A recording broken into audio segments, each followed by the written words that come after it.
I mean, is Cooper Rush worth 2.5 points? I would hope Quinn Ewers put up a decent stat line against Arizona State. If he didn't, we have a real problem. You can say the same thing about Creighton. Okay, they had the one good game against Kansas at home. When Toast talks about the kicking market, it's like some earth is flat shit. Andy, true or false, this is going to be a dog walking. Dog walking. This is my dog walking of the day. I think it's going to be very ugly. Dog walking. I think this is going to be ugly. Hey, get this or something like that. 2 more years. What's up, everybody? Happy Sunday morning. Hope you all had a nice Saturday. My streak of days without losing a bet comes to an end. I placed 5 bets, and I won 2, lost 3. So I went 2 and 3, lost about a unit exactly. The Padres at plus 135 definitely softened the blow a bit. So, yeah, heading into Sunday, I was having some trouble. I only have 2 bets as of right now. There's a third one I kind of like. I was really having trouble finding bet. There's actually 2 I kind of like. So I have 2 bets, and there's 2 others that I might place while we're on the show. In my opinion, this Sunday ticket here, slim pickings, but we'll get into it. Maybe these guys found some stuff. First on the board is actually Colorado-Baltimore. I guess just a blind over. I mean, the starting pitching here is crazy. I mean, the game logs on these 2 pitchers. I'll pull it up on the screen so you guys can see it. It is ugly. So we got Gomber against Sagano, and we'll start with Sagano, see how he's been. Rocked by the Guardians. He actually was all right against the Mets, but they still got 3 runs on him. Rocked by the Rangers, rocked by the Rays, rocked by the Yankees, rocked by the Angels, rocked by the A's. I mean, he's literally just going out there and getting shelled every single time out, Sagano. And then on the other side, copy and paste what I just said for Gomber. I mean, his last 3 times out were ugly. 5 runs, 11 hits to the Cardinals. Reds smoked him. Red Sox smoked him. So you've got 2 starting pitchers here. I don't know how you trust either of them. This is just such a weird game. The total's all the way up at 10. I don't love trusting the Rockies to contribute 4 or 5 runs, especially outside of Coors Field, but the weather is beautiful. Plus, the Orioles just scored like 3 touchdowns. So everything about this game is weird. I would just go over because of the starting pitching numbers, but I really don't have any interest in betting this one. Toast?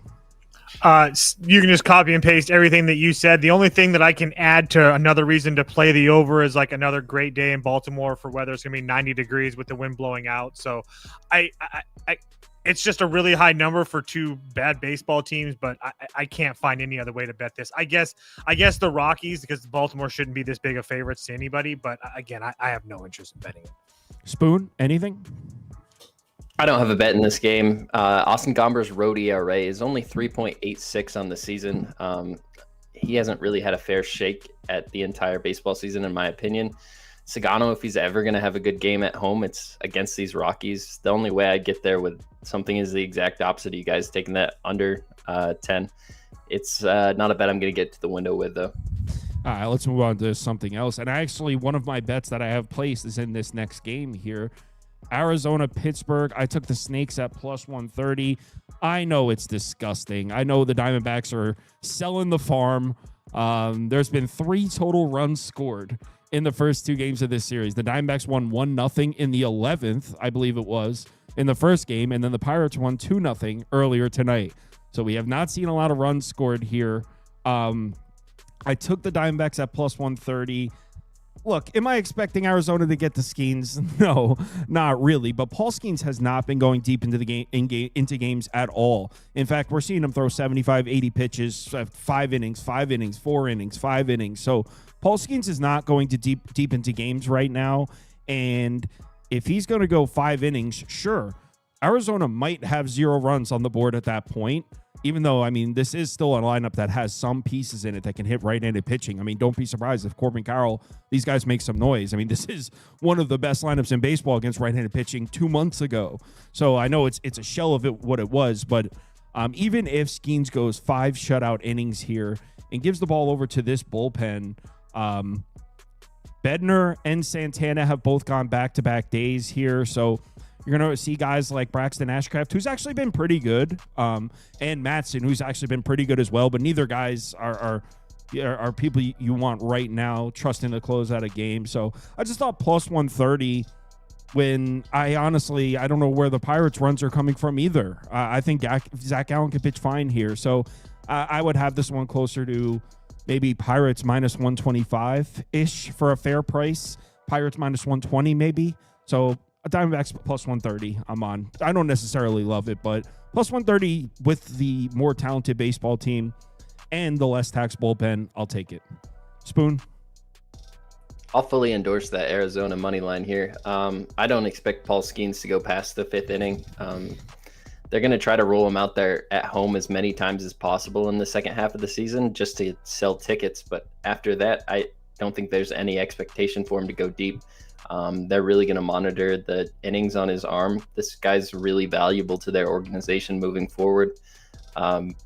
Arizona doesn't have a lot with Zach Gallen in the bullpen to have trust in. But if we look at the Pirates bats, this is the worst team in baseball over the last 30 days versus right-handed pitching. On the full season versus anybody, they're the worst, or 29th in baseball, WRC plus. I think this is a spot where Zach Gallen can probably pitch pretty well. I haven't gotten there yet. Just watching Arizona's bullpen the last 2 days go almost completely perfect in back-to-back games is just a hard thing to say they're going to do a third time in a row, but I have a strong lean to that Arizona side with you. Toast? I think you guys are personally nuts. There's no chance in hell I would pay minus 155 with Pittsburgh, but Arizona can't do anything right now. And Zach Gallen has been absolutely terrible. What are the Pirates doing? Not to mention he struggled again. But we're talking about worst this lineup in Arizona baseball. Okay, cool. Who on Arizona scares you besides Carroll and Marte? Who on the Pirates lineup scares you? Horowitz, Reynolds, Cruz against Gallen? Yeah. I'm not playing in this game, so I don't really care. But I think you're. I don't like think you that care. No, it's just I don't think that a taxed Pirates bullpen is enough for me to get to Arizona when I don't think Zach Gallen is like one of the worst pitchers in Major League Baseball. He's not one of the worst. I'm not. This isn't the Zach Gallen. Hey, show me a split that's positive for Zach Gallen. Besides just Zach Gallen. We're not talking about Pittsburgh bats. Show me something positive from Zach Gallen. I'll just wait. He shut the Padres down in San Diego. Okay. All right, let's move on to the next one. So there's 10 game logs there. You got one. All right, cool. Giants. 2.9 xFIP over his last 4 starts, so 1.21 WHIP. He's been getting chase all season. There's signs of. Oh yeah. If he we put gave up 12 runs and 15 hits in his last 2 starts. How's that for you? Not to the Pirates. Dodgers, Red Sox in Boston. Toast. I kind of want to go Dodgers money line here, to be honest, but I'm just throwing it out there. Dustin, I played the over 10 personally. Okay. So I played it. Don't love it. Not a lot on the board that I love, but I do think that this Dodgers team can hit Walker Buehler. I'm not really a fan of him.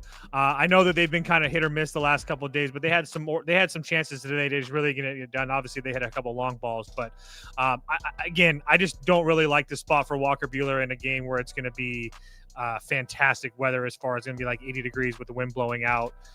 And then you have Dustin May on the mound, who has been absolutely terrible. I don't really love Boston versus right-handed pitching, but this is a big game against the Dodgers, so I expect them to hit the ball well.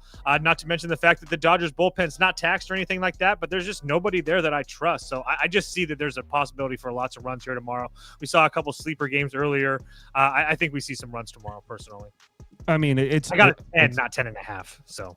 It's hard to argue with an over. It's a lot of runs. I don't love it, just for the record. Spoon, you have any thoughts on this one? Yeah, there's a chance for rain in this one that exceeds 40% for most of the game. It's something I'm going to stay off of just with that. I figured that neither of these pitchers are going to have the chance to get comfortable on the mound. I like Toast over there. These are two pitchers that, with the opposing offenses, I think they can both score runs off them. Boston bullpen has been really exceeding expectations. On the season, they're 4th in ERA. The last 14 days, they're 3rd in ERA. This is a bullpen that can probably back up Buehler. If I was forced to pick a side, I'd take Boston, but I'm not going to play this game with that implied probability of rain. I'll put Dodgers up. That's the way I was leaning. I'm just throwing something up. Dodgers or pass. I got nothing. Dustin May on the road. His game. You know what? Let me show you. With a shit bullpen behind him. Yeah, it's Dustin May on the road is show Dustin May's road and then show the Dodgers bullpen numbers. Let me go 620. Last 2 road starts, he's got 11.42 ERA. Hold on, let me change it to 620. Let's drop it to 610. Oh no, let's try to help the kid out a little bit, huh? Last 3 road starts, 10.54 ERA. A 17% chase rate. Jesus. If you want to see the game, you can imagine they're bad. Let's move on. Phillies, Yankees. So no Judge in this one? Nope. No Judge. He's on the IL, so he's out for 8 more days. I don't know how you make a case for the Yankees, but that being said, it is crazy laying juice on the road in Yankee Stadium against Rodon, who's an all-star pitcher who's been pitching really well in Yankee Stadium. That dates back to last season. I can't take the Yankees, but I'm a little concerned. Zach Wheeler, 2 shaky starts in a row. He got crushed by the Padres, I think it was, and then the start after that, the stat line looks pretty good, but Boston was barreling him up. They had a 62% hard hit rate in the game, and I was watching. He did not look that well. He was not pitching well. So back-to-back shaky starts for Zach Wheeler, and with the All-Star break thrown in there, it's been like 3 weeks since we've seen Zach Wheeler pitch well. Look, I'm not taking the Yankees or anything. I'm just kind of thinking out loud. And either you guys have thoughts on this one? I've already bet the Phillies at -126. I'm getting Zach Wheeler on the road after a really bad road start where he's been fantastic all year long. 2.89 ERA, 1.02 WHIP, 3.13 FIP. I mean, he's been absolutely fantastic on the road, and this Yankees lineup, I mean, doesn't really scare me, especially without Judge out there. I mean, the bottom of that lineup, I mean, between McMahon, Wells, Volpe, and Dominguez, I mean, I know Dominguez had his little week or two in the sun, but I mean, that's really nothing that really concerns me too much. I mean, not to mention the fact that Zach Wheeler is really good against lefties. I mean, he's really good against everybody as well. So there's all the lefties in the lineup for the Yankees really don't bother me that much.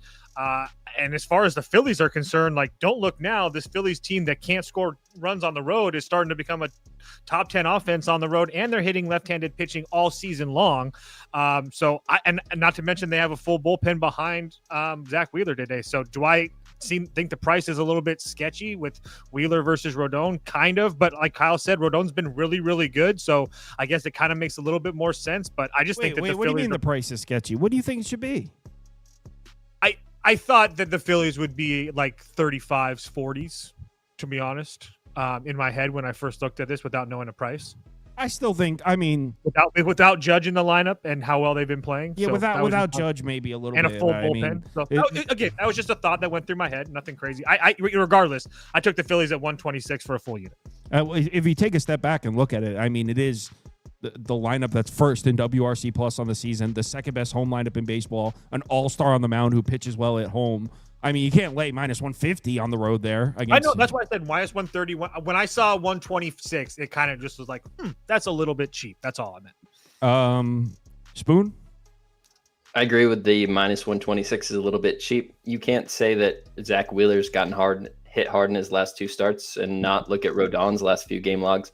A 70.6 hard hit percentage to the New York Mets, 55.6 hard hit percentage to Toronto Blue Jays.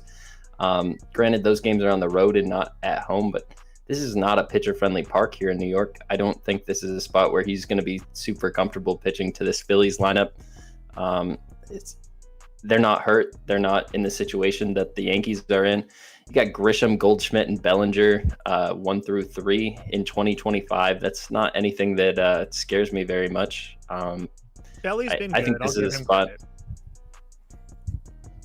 I think this is a spot where we can play on the Phillies. The Yankees without Aaron Judge is just a completely different lineup. That's half the time you're sitting there prepping for the Yankees. You're just trying to figure out how to pitch around Judge, the hitters in front of him, and try to keep people off base. So when he comes up, you can actually throw him a few pitches and attempt to get an out. I think you take that out of this lineup, it becomes so much easier. And you bring in a guy like Zach Wheeler, just an assassin. I don't see any reason that he can't pitch really well. I don't have faith in this Yankees bullpen. There's just really 1 or 2 arms back there that even can close out a game, in my opinion. So this is Phillies. I'm probably going to bet it. That minus 126 is in my bet slip. I think I'm about to pull the trigger. I mean, I agree. I don't think the Yankees get to Wheeler, but I'm not convinced the Phillies get to Rodon.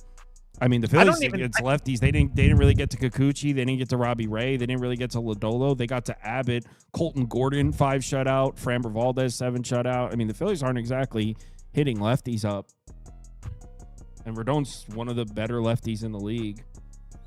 He's been good. I think that his home numbers are a little bit fugazi personally. If you look at him, if you go through the game logs, I mean, he pitched the one stunner was the one against the Cubs. That was like the one that was like, okay, seems like he's back. But I mean, prior to that, I mean, he gave up 3 and 6 to LA. I mean, he didn't really look good against Boston, and he pitched well against Cleveland and Texas, both teams that can't hit to save their life. The Mets weren't really hitting it back in that time either. So I don't know.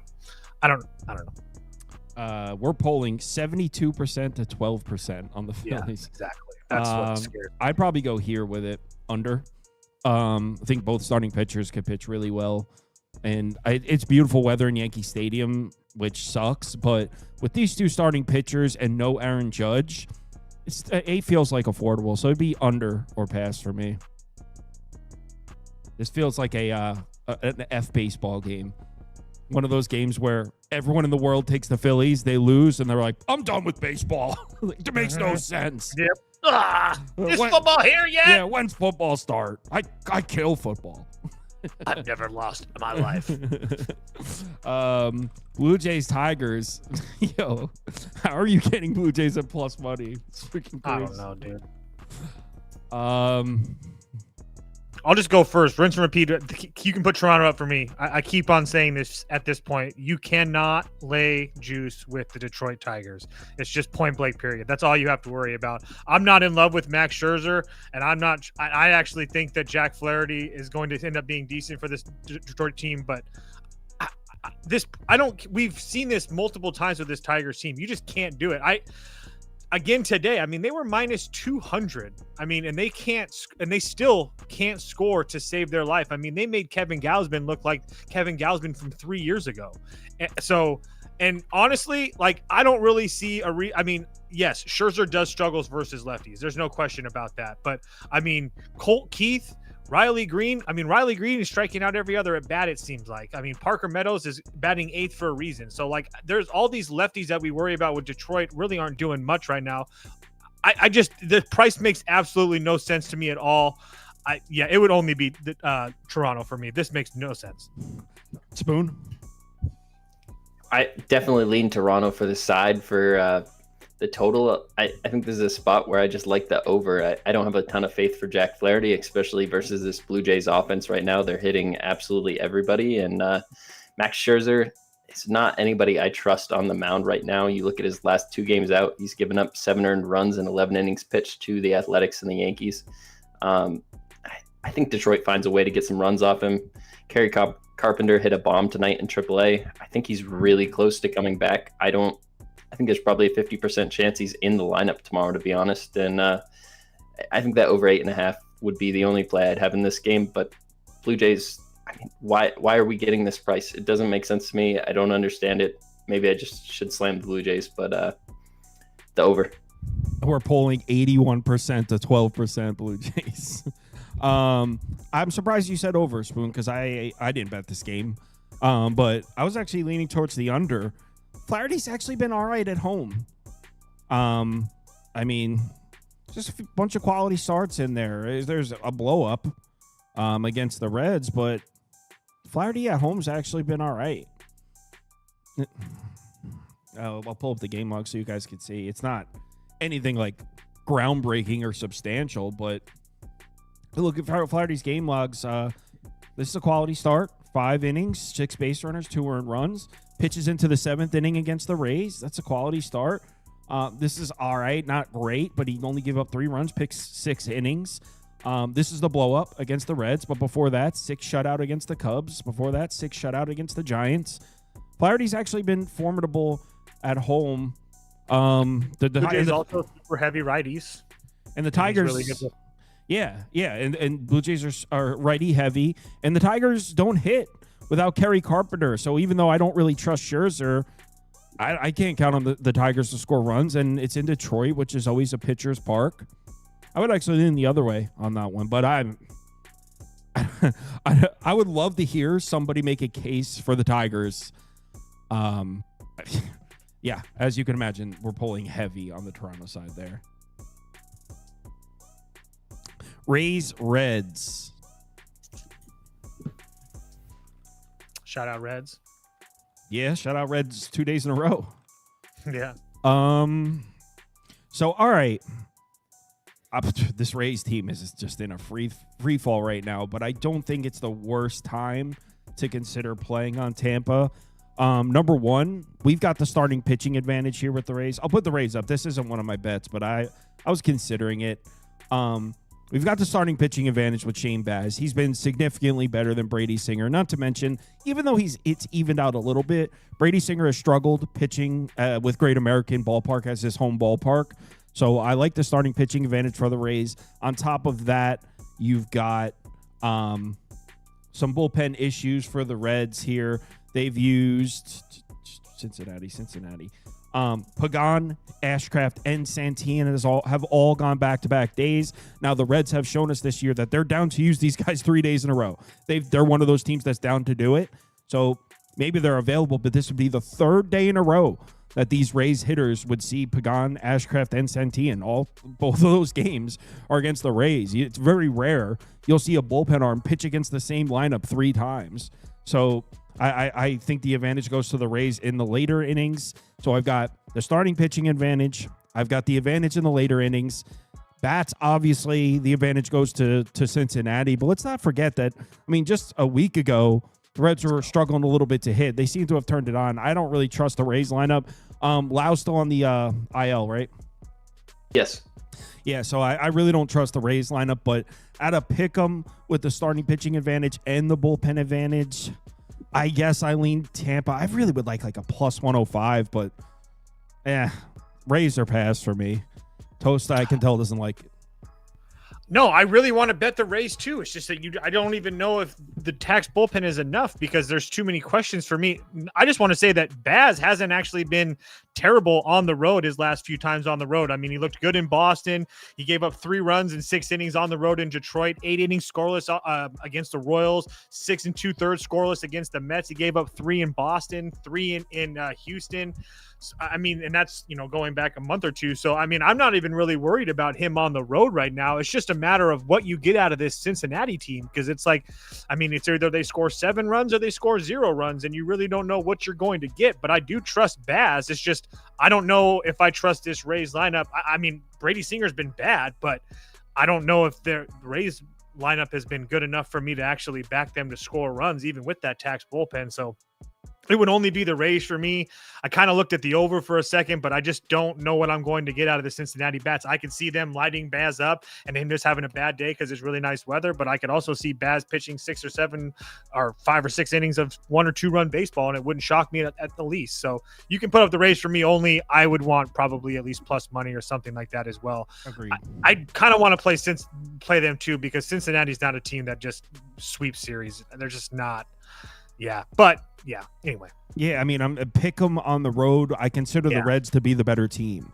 So also, and I know this is stupid, but I watched that Reds game tonight, and that they were in it. That whole stadium, everybody's in it. I think they're trying to get that little playoff push going. So if they pack that stadium tomorrow, it's not something I want to deal with at minus 110. The Reds are only 1 game out of a playoff spot right now. To your boys, the hat you're wearing. It was electric tonight. Spoon, what are your thoughts on leaning towards Tampa? I also lean Tampa Bay here for a side. If we look at Shane Baz on the road at 2.9 ERA, I think it's really impressive. It's not a surprise to me that he pitches better outside of that Little League ballpark that he has to pitch in Tampa. Brady Singer, I mentioned a few times now, he actually has better home splits at home than he does on the road. It's a guy I have a lot of trust for, built up over years of watching him pitch. I sent you a text for this one. This is a spot where I'm looking at the first 3 under. You can get a 2.5 at plus 110. I think I don't understand how these lineups get to 3 runs off these 2 pitchers in the first few innings. I haven't bet it yet, but I'm pretty close to it. I have a lot of faith in these pitchers, and I don't have the faith in these lineups. It matches up pretty well. We get a big total because of Great American, but I think this is a spot where it's going to be kind of a coin flip towards the end of the game, and the bullpens come into it. And as you guys both mentioned, the Reds bullpen is in a bad situation.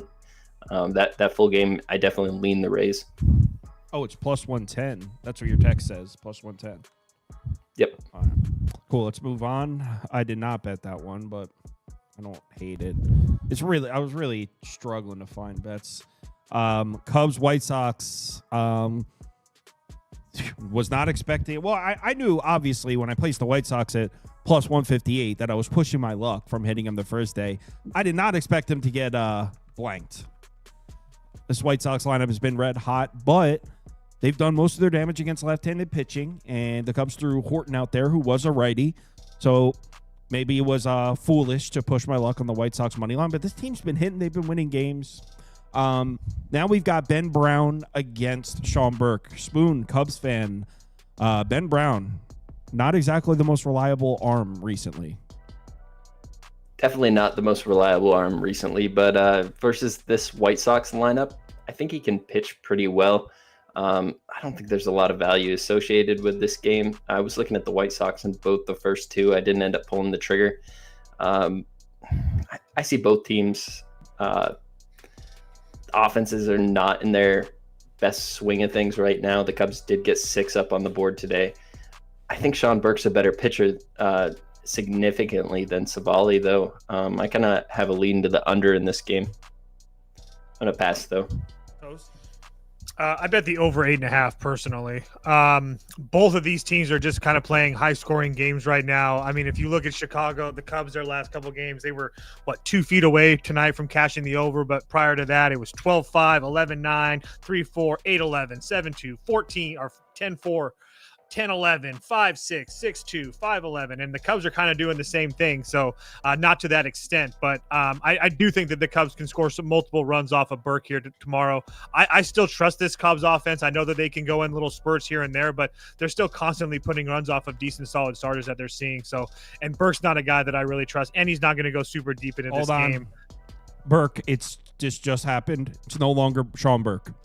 It's beautiful, even better. G. Taylor. Is that the closer? Taylor? Isn't that the closer they were using for 6-out saves? Taylor. I'm pretty sure that's him. Let me look it up. But no. That is him. Grant Taylor. So it's going to be a full bullpen day for them, which is even better for my over. I've already played the over 8.5 at minus 120. All right, next. Nats Twins in Minnesota.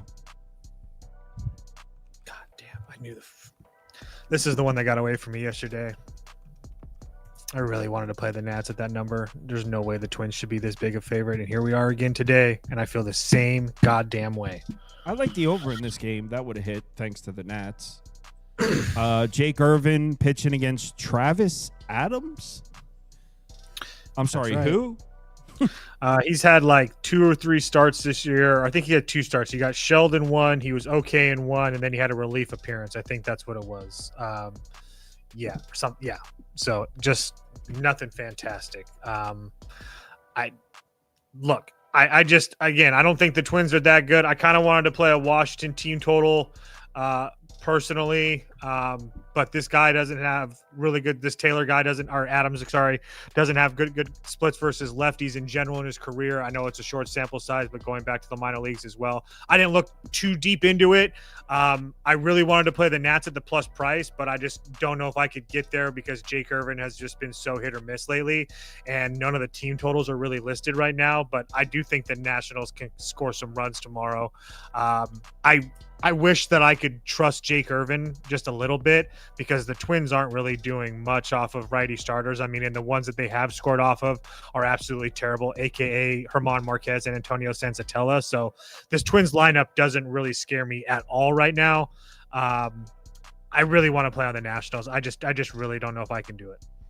Yeah, this game sucks. Spoon. Yeah. By the way, Travis Adams is not even confirmed as the pitcher. No, I was trying my best to give as much information. Anything, Spoon? I do see him listed on FanDuel, which I consider a legitimate book.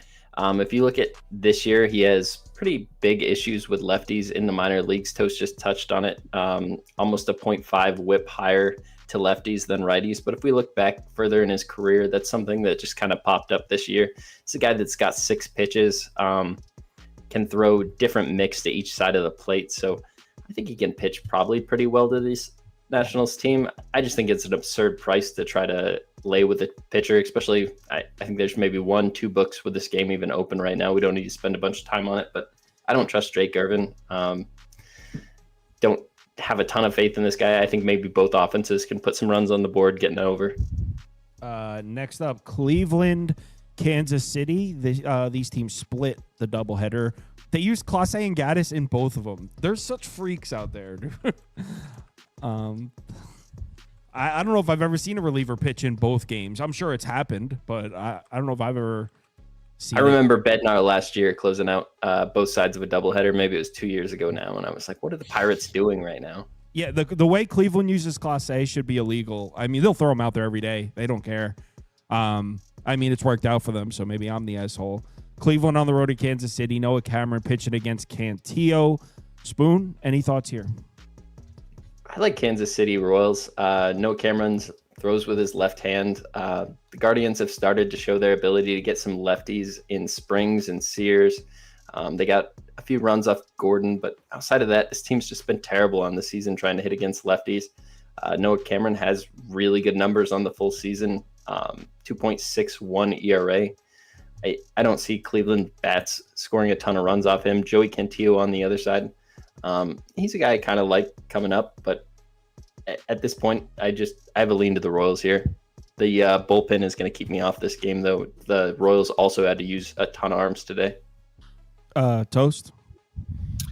It would only be Cleveland for me. This line continues to rise a little bit. I mean, I'm not really in love with Cantillo, but he's been serviceable. The Royals do hit a little bit better versus left-handed pitching, but at the same time, I just don't really trust where I'm seeing from Noah Cameron. I know that he had a couple decent starts against the Mets and Pittsburgh and Oakland, but I do think that we're kind of still undervaluing this Cleveland team. I'm not going to be able to bet Cleveland because of the bullpens, but I'm if I get plus 115, plus 120, I still might consider. And I know that those guys worked both games yesterday, but I mean, Cleveland, and Spoon kind of touched on it a little bit. I mean, they got to Springs and Sears. Gordon played, Walter pitched good. Colton Gordon, they got to, 0 off of Skubal. That's okay, no problem. They got to Shota. They got a couple runs off of Boyd. That was 7 innings. But, I mean, this team is really starting to heat up. And if it wasn't for a bullpen blow up the first game, Cleveland would have took both of those 2 games. I just think that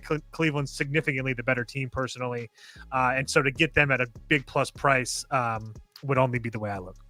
I agree. I think Cleveland hits Cameron, but I also think Kansas City, I'd probably go over here. It's good weather for scoring runs at Kauffman. You got wind blowing out to left center, plus 11% run index. Both bullpens are in a weird situation, especially the Cleveland side. Decent chance it's probably 9 tomorrow. It's starting to shade to the 8.5s. Yeah, I'd actually kind of like this, thinking out loud. So Toast, not a huge bet, but Caglione just hit the IL. So Toast is right. Cleveland's starting to hit lefties. They smoked Jeffrey Springs. They smoked JP Sears. Didn't get to Walter, but they scored 5 runs off Gordon. So they've gotten to 3 of the last 4 lefties that they've seen. Definitely reflects in the spreadsheet. In the last 14 days, they're 3rd in WRC plus against lefties. Granted, when you're talking about numbers against lefties, 14 days is not an adequate sample size. That's more tongue-in-cheek than anything. But Cleveland lineup has been better. Noah Cameron's good, though, so I'm not expecting them to just go off. But I think they can score some runs in this weather off Noah Cameron. And then on the other side, Cantillo, not an arm I trust. The bullpen's in the situation, run-scoring weather. Kind of like the over here. Move on. This is a really tough day, man. I'm struggling to find shit. A's Houston. This is one of the ones I'm considering. You guys are going to hate it. I don't really understand. All right, go ahead, Spoon. This is a tough one for me. I I don't understand why we don't get on the A's here. JT Ginn has more trouble versus lefties than righties on the season. You're not going to see any lefties in this Houston lineup. He's definitely not a guy that's out there proven, but he's starting to work his arm up a little bit. I think we can expect 5 innings out of him. I think this is the price is kind of telling you. I would like if I were going to line this, I would have thought the A's would have been a bigger dog here, and they're not. I really like the A's. Put me up for the money line. I think this is a spot where they can win this game value wise. I wouldn't want to lay a cent of juice with Houston right here. I completely disagree. I think it's Houston, and everyone is loving the A's. Everyone in the voice chat loved the A's. We're pulling all over the A's. I mean, we're talking about the first place team at home against the last place team with a bullpen arm, and we're getting an affordable price with the world on the other side. Houston facing a 4-game sweep too. It's just a significantly better team at an affordable price because everyone's loving the A's hype right now. I'm leaning towards Houston. Toast? It would only be Oakland for me. Besides the world being on the other side and the records being different, I don't know how you bet Houston. I don't know what's positive in your advantage. Because they're the significantly better team? Yeah. It's the first place team at home against the last place team who's starting a bullpen arm. JT Ginn? Yeah. I mean, how many games has he started this year? No, I know. I'm just making sure we're on the same page. I don't know. It would only be Oakland for me. So I wanted to play Oakland team total 3.5 and minus 120 or something like that. Just because Colton Gordon really struggles versus righty bats, and he's going to see a boatload of righty bats tomorrow. The only person that's from the left-hand side is Nick Kurtz, so who's one of the best hitters in baseball right now. So you're going to see 9 righty bats from the Athletics tomorrow, which is not a good spot for Colton Gordon. He hasn't pitched well in a month against kind of bad lineups. On top of that, just really not a spot that I could lay juice with Houston tomorrow. I'm not so sold on this Athletics lineup against left-handed pitching, by the way.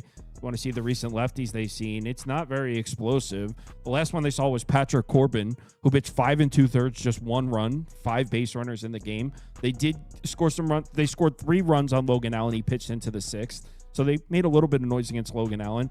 Dietrich Enns, the guy on the Tigers, 5 shutout innings, just 3 base runners. They did score some runs on Skubal. This is not, 6 innings, 2 earned runs off Framber, 5 shutout innings from Noah Cameron. Kikuchi takes a shutout into the 8th. Easton Lucas, 4 2/3 shutout. Not really feeling the A's lineup against lefties. I think Colton Gordon can pitch well. And on this side, we got a guy, he doesn't start games. He started 1 game. I don't know. I think minus 135 is a steal with a significantly better playoff baseball team against one of the worst teams in the AL.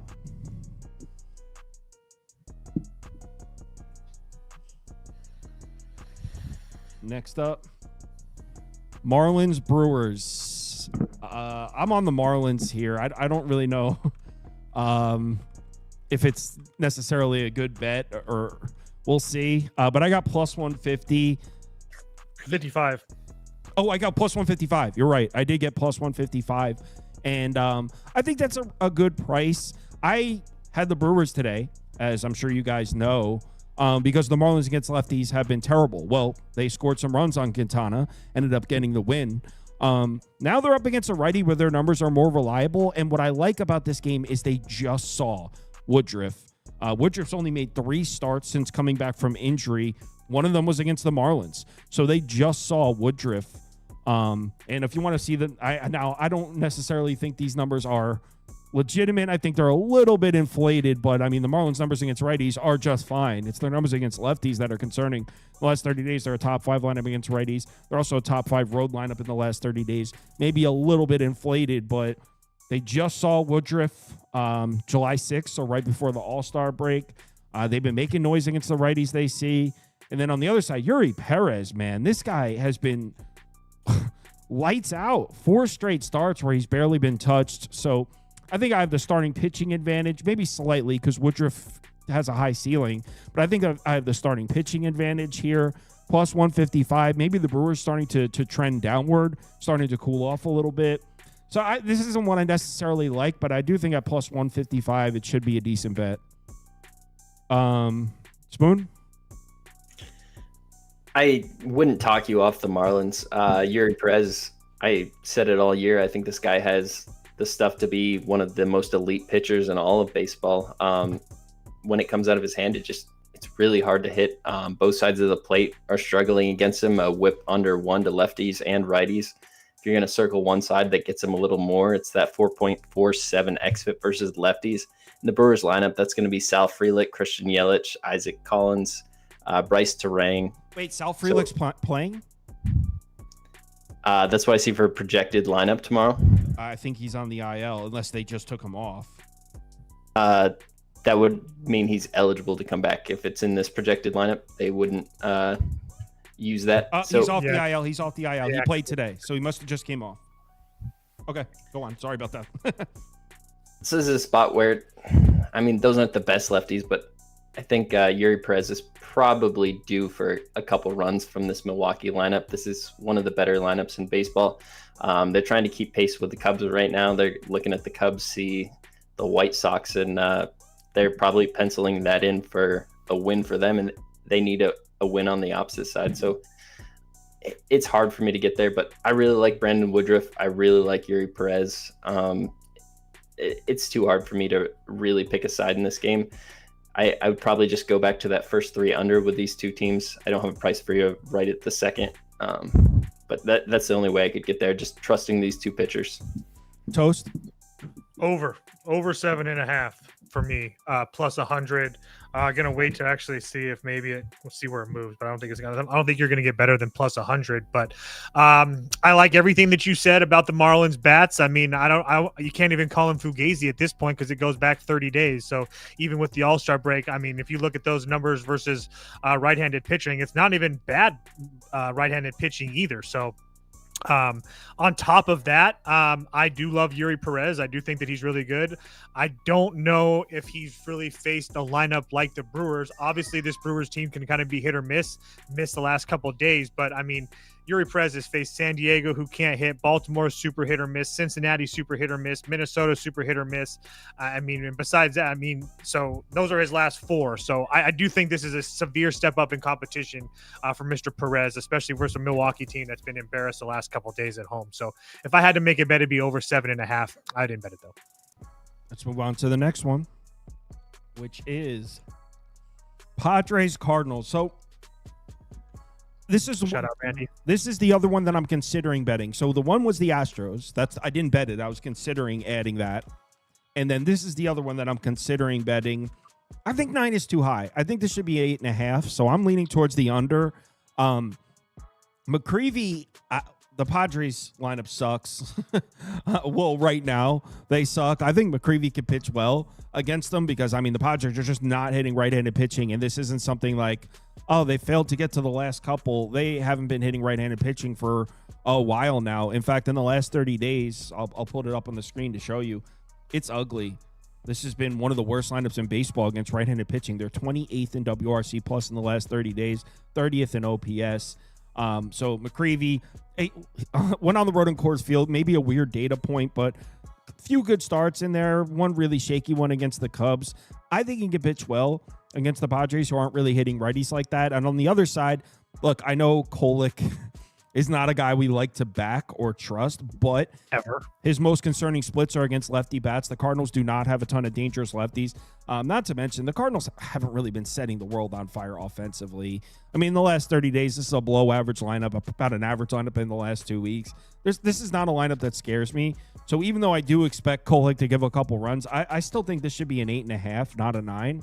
So I would lean towards I'm considering an under here. Not to mention, Cardinals have their full bullpen rested. The Padres used their arms tonight, but they were rested before that. So both teams are going to have their full bullpens available.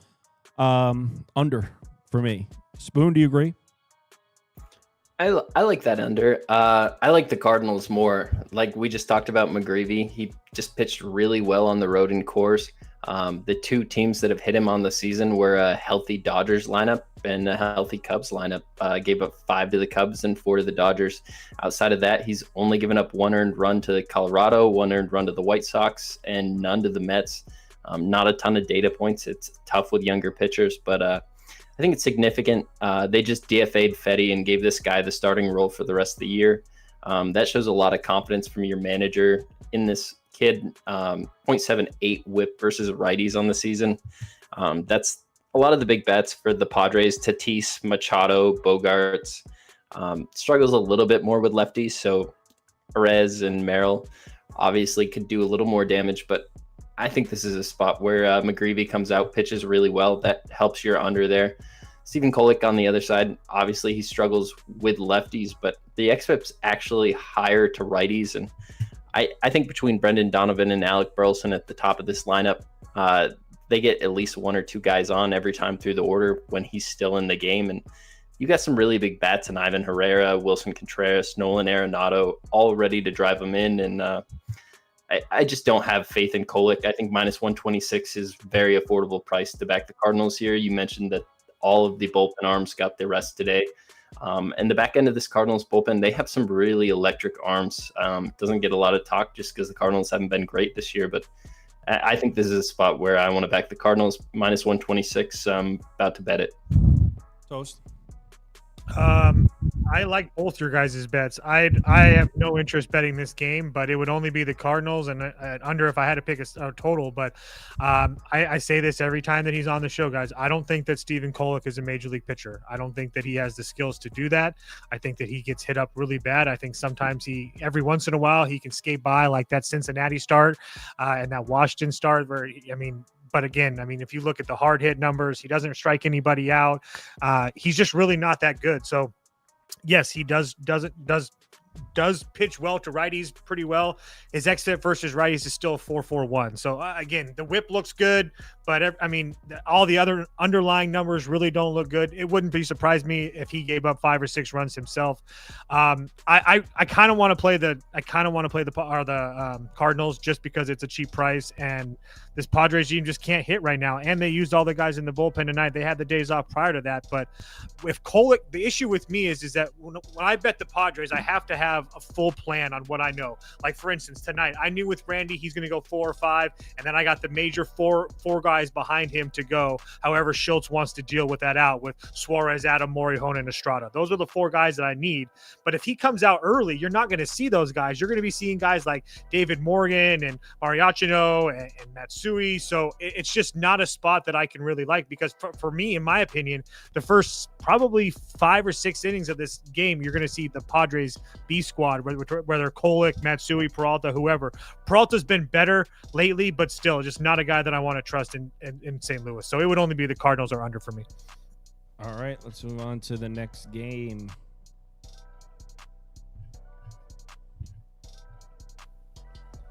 Braves Rangers. Cool game. 6-5. Rangers that was win. awesome. Yeah, I'm glad I didn't bet it, but glad that was awesome.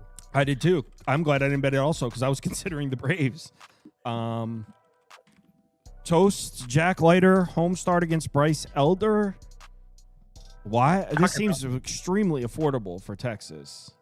Talk about bets that are just disgusting, but I played over 9 minus 105, and Why I actually is that disgusting?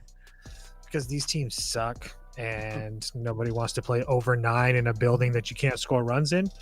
But I do think this Braves offense is starting to wake up a little bit. I know that the numbers are kind of fugazi, but I like the fact that they can take walks. We've seen that with Birdsong. We saw that with Verlander.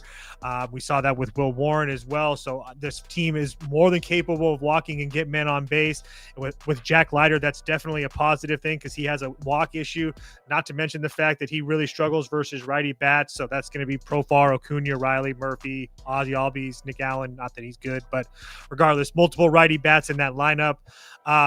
And I don't really trust that Texas bullpen in the first place. I know that they haven't been terrible, really, but it's kind of fugazi for me. It's kind of hit or miss. And then as far as Bryce Elder is concerned, nothing. The earned runs aren't terrible his last couple starts, but it's 8 hits, 3 walks. That's 11 base runners in 5 innings versus San Francisco. The fact that he only gave up 3 is just completely lucky. He's given up 8 hits or more in his last 5 starts, 10 hits against Miami. It's just been absolutely terrible. So I know that this Rangers team is a little bit hit or miss as well, but they got to Montero, they got to Brown, they got to McCullers, they got to Kokonowitz. I think I don't have a reason to believe that the Rangers, both these teams, can't score some runs tomorrow. Not to mention they both smash the pitch mixes as well. So it would only be. I bet the over 9. What do you think, Spoon? I think this is a Texas spot. I don't hate that over 9. If you're play to that over 9, it brings my biggest concern into it, and that's Jack Leiter. I think this is a spot where he can pitch pretty well. He's stacking a second consecutive home start. Highly touted kid. Tons of people in his in his family are major league pitchers. This is a guy, if we look back at his game log, he hasn't given up more than 3 earned runs in his last 5 starts. And on the opposite side, he just mentioned it, Bryce Elder, 6 starts in a row with giving up more than 7 hits. Texas' lineup is finally starting to get healthy. You have Smith, Seager, Simeon, Garcia, Carter, Langford. They added Tellez, Young, and Gushiasha. So I think this is just a spot where Texas scores more runs than Atlanta. It's really as simple as that to me. I have zero faith in Bryce Elder. Both sides of the plate, he can give up power, can give up walks, can give up hits. There's nothing about him that really makes me want to back him at this point in the season. And I think all the arms that I want back there for Texas are going to be available. So this is a spot where I have a strong lean to Texas Rangers. I'm pretty close to betting it, to be honest. You can get minus 115. Yeah, it would have to be Rangers at this price with Bryce Elder. I mean, I guess Bryce Elder, no, he's been bad, actually. Yeah, he's been really bad. Wow, actually, his numbers on the road are decent. His last few road. No, he got crushed by the Marlins. Oh, I see. He's got one really excellent road start. Well, actually, 2 decent ones. That's kind of skewing the numbers here. Yeah, well, he actually pitched well against the Pirates and Pittsburgh also. So he's got a couple decent road starts, but his last 2 road starts were not good. Yeah, I agree with Spoon. It would only be Rangers. I don't hate that over either, to be honest. So Rangers are over. I agree with both these guys. Let's move on to the next one. Mariners, Angels. What's the final score of this game? They're still playing? Over. Let's go. Did it just happen? No, it's been over. It's been over for 7-2 Seattle. Yeah. And the Angels in a free fall, man. Mariners on the road to Angels. Logan Gilbert against Kyle Hendricks. Spoon, is minus 164 affordable? I don't really want to lay runs with Seattle. Just the 1 run minus 164 with Logan Gilbert. Maybe it's affordable. This guy's really been coming into a groove recently. 0 earned runs in his last 2 starts versus Milwaukee and Detroit. But if we go back versus New York and Texas, 4 earned runs to each, gave up a lot of base runners. Even in that Detroit game, a 61.5 0.5% hard hit rate. There's some underlying signs that make me think this Angels lineup can touch Gilbert. My main lean to this game is right to the over. I think Seattle's bats can get to Kyle Hendricks. It's a pitcher I like, but he's pretty much, you can pencil him in for giving up 3 earned runs in 5 innings. So I think add in the Angels bullpen. I don't understand how we don't get to this over. Yeah, I don't hate the over either. I just don't know what Logan Gilbert we're going to get. I know that he's dealt with injuries and stuff like that, but he just really hasn't looked good on the road. I mean, his last 4 road starts, he looked decent against Detroit, but didn't really look good against the Yankees, didn't really look good against Texas, didn't really look good against the Cubs, excuse me. So I mean, he doesn't have terrible history against the Angels. He had 2 starts against them last year, 1 at home, 1 on the road. Excellent at home. Excellent on the road, 7 innings, scoreless at home, or when he faced the Angels at home. Jesus, I flopped that around. When he faced the Angels on the road, he pitched really well. When he faced the Angels at home, where they don't score runs in Seattle, he got absolutely shelled. But the Mariners have already seen Kyle Hendricks once this year. They shelled him for 8 hits and 4 runs over 6 innings. I at this point just keep on playing Julio total bases in this thing or over. So because Julio just all he does is hits home runs in this ballpark. So I think it's 3 nights in a row now. I don't know if you can count on the Angels contributing to this over. Guys, this lineup is dying before our eyes. They've scored 2, 3, 2, 3, 2. They are not scoring runs. This Angels lineup has cooled off in a major way. They've lost 5 of the last. This is, and it's Logan Gilbert on the mound. Well, and keep in mind, we've seen this before with the Angels at the beginning of the year when they went on a hot streak as well. And I said that then, and I can say it now. Guys like, I mean, Paris isn't up anymore, but guys like Joe Adell and stuff, they do this. They have really, really hot streaks for 2 weeks and stuff, and then they don't do anything. I mean, the Angels only scored 2 tonight. It's over now, and they could have easily had 5 or 6. I mean, they had the bases loaded at least twice. So, yeah, I do agree with you that this Angels offense, their numbers are going to make them look probably a little bit better than they are for another week or so. I'm just putting Seattle up. I think the Angels are a fade, honestly. But I mean, what am I saying? That the fair price would be minus 185. Yeah, it's crazy. On getaway day, Mets, Giants, Sunday Night Baseball. Kodai Senga against Carson Seymour. Spoon, who's that? Seymour Butts. Carson Seymour. He's got 5 pitches, a sinker, a four-seam, a slider, a curve, and a cutter. His fastballs come in right around 96 miles an hour. His slider sits at 86. His curve sits at 85. I think this is a guy that can probably pitch pretty decent versus the Mets, but I don't think I'm going to pay to find out. In the minor leagues this year, he's got pretty decent numbers, but he struggles heavily with lefties. A .93 whip versus right-handed batters, and a 1.84 whip versus lefties. And when you're talking about the lefties in the Mets lineup, we're talking about Brandon Nimmo, Francisco Lindor, Juan Soto, Jeff McNeil, Brent Beatty. Mauricio's probably going to hit from the left-hand side. I think they can stack just an entire lineup against this kid to give him just a really tough start. But on the opposite side, I think he has all the tools to pitch pretty well, and he's pitching in Oracle. This is one of the most pitcher-friendly parks in baseball. I'm never surprised to see a bad pitcher have a good start here, and I don't see why he can't do it against the Mets. Just value-wise, I think this is the side that I would have to bet if somebody gave me a free bet, but I'd rather watch this kid pitch, kind of see what he does in the major leagues here. Toast. It would only be the Mets at this price for me. We're starting to see the Mets kind of kick it into gear, really playing well. 8-3 their last 11, 13-8 their last 21.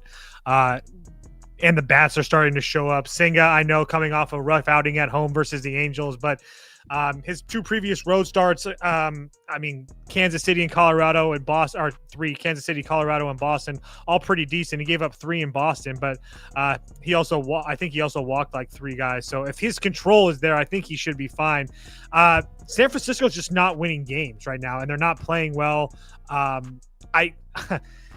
Devers got kind of lucky at first a couple times tonight. He had 1 error. I don't know if they actually gave him an error on it, but then he kind of relieved himself later on in the inning. I mean, this game could have been a lot worse than 2-1 as a total. So I know that Diaz kind of got hit hard by Young-Hoo Lee at the end of the game, but the Mets will still have everybody available in their bullpen. They all had previous days off before that, so their Mets are going to have Senga with a fully rested bullpen behind him versus essentially a bullpen day for the Giants, because this that Seymour kid's a long reliever, so you'll probably see him for 3 or 4 Bivens, Gage, Lucchesi, stuff like that, depending on what the score is. So I think the Mets have all the advantages in this game. Yeah, I mean, it would only be Mets for me. They've won 6 in a row, I think. Yeah. And if you guys remember, Gage opening too. If you guys remember, second half of the year last year, the Mets were the best team in baseball. Ever since remember the Grimace thing happened last year? Since the Grimace event, the Mets had the best record in baseball by like a good margin too. So seems like the Mets might be getting hot in the second half again, just like they did last year, and I'm here for it. So I don't necessarily love the price because the Giants have been hitting a little bit more, but didn't do any tonight. So it would only be Mets. I'll probably bet it because it's my favorite team on Sunday Night Baseball. I'll probably bet it to watch, but I don't know if I can necessarily say I think the Mets are a good bet at minus 138, but maybe I do some gambling. So, all right, Spoon, your show's at 11 a.m. tomorrow? Yep, 11 a.m. over on Pup Sports Radio. Me and my guy, Wine Time Sports, are going to break down the whole card. I'll have everything locked in by 11, what bets I have, probably 3 or 4 by the time we get there.